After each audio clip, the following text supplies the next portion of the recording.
नमस्कार, सहज रेसिपी मराठीमध्ये आपलं स्वागत आहे। आज आपण पौष्टिक अशी बीटची म्हणजेच बीटरूटची चटणी तयार करणार आहोत। तर शरीराला बीट किती फायदेमंद असतं हे वेगळं सांगायला नको, तर असं कच्चंच बीट खाल्ल्या जात नाही, म्हणून आपण आज एक चटकदार पदार्थ तयार करणार आहोत। तर इथं 2 बीट घेतलेले आहेत मध्यम आकाराचे, मी स्वच्छ धुवून वरची सालं काढून याला किसून घ्यायचंय। तर किसणी म्हणाल तर छोटी असो मोठी असो कशाही पद्धतीने किस केला तरी चालतो। तर इथं अशा पद्धतीचा किस करून घेतलेला आहे। आता आपल्याला एक वाटण तयार करायचंय। तर वाटणासाठी आपण इथं अर्धा चमचा जिरं, म्हणजे थोडासा लसण आणि मिरची घेतली हिरवी। तर कितपत तुम्ही तिखट खाता त्या प्रमाणात हिरवी मिरची घ्यायची आणि आपला हे सर्व साहित्य मिक्सरच्या छोट्या भांड्यामध्ये याचा ठेचा तयार करून घ्यायचा। तर इथे एक मध्यम आकाराचा टोमॅटो, थोडीशी कोथिंबीर स्वच्छ धुवून चिरून घेतली आणि एक मध्यम आकाराचा कांदा सुद्धा बारीक चिरून घेतला। आता आपण चटणी तयार करायला सुरुवात करूया। तर एक जाड बुडाची कढई घेतली, गॅसवर ठेवायची, गॅस मध्यम करायचा आणि नेहमीप्रमाणे याची फोडणी तयार करायची। म्हणजेच अर्धा चमचा जिरं, अर्धा चमचा मोहरी घालायची। जिरं मोहरी चांगली तडतडली की यावर कांदा घालायचा। ही रेसिपी एकदम साधी आहे, अगदी सहज पटकन तयार करू शकतो। म्हणजे याच्यामध्ये किचकट असं काहीच नाही, पण बीट मात्र आपल्या आहारात याच्यातून भरपूर जातं। तर आवडली तर लाईक करा, शेअर करा आणि आपल्या सहज रेसिपी मराठी या चॅनलला सबस्क्राईब मात्र नक्की करा। आता कांदा परतून झालाय, कांद्याचा रंग खूप बदलला नाही, ट्रान्सपरंट होईपर्यंतच कांदा आपल्याला करून घ्यायचा होता।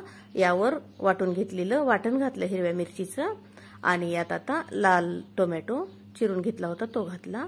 टोमॅटो सुद्धा आपल्याला परतून घ्यायचा आहे, खूप गाळ करायची गरज नाही, थोडासा मऊसर झाला की पुरेसा होतो। आता यामध्ये थोडीशी हळद घालायची आणि चवीपुरतं तिखट घालायचं। लाल तिखट घातले मी, तर अगोदर पण आपण हिरवी मिरची घातलेली आहे, तर अंदाजानच तिखट घालायचं, जास्त होऊ नये।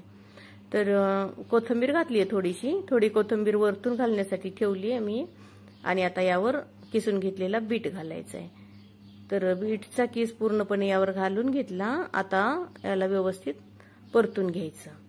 हे सर्व मसाले आणि बीट, कांदा, टोमॅटो सर्व असं एकजीव करायचं आणि यात चवीपुरतं मीठ घालायचं आणि यावर झाकण ठेवून आपल्याला याला शिजवून घ्यायचंय।